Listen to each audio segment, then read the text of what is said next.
मित्रांनो, हा कावळा आहे, पण त्याच्या पायाला काहीतरी अपाय झाला मला वाटतं, कारण त्याचं एका पायाने तो चालत असतो. तर बघा, लहानपणीच त्याच्या पायाला काही झालेलं असेल. हा एकच पंजा त्याचा सुरू आहे. हे बघा, ते वळलेले आहेत त्याचे पंजे, एवढे बरोबर नाही आहेत. एकच पाय त्याचा आहे समजा.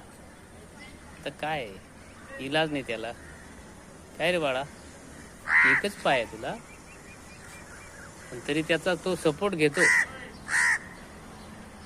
आहे की नाही. काहीतरी खाद्य पाहिजे असेल त्याला.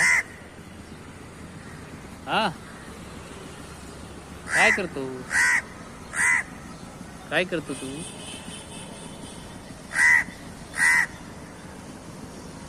त्याच्या कावकाव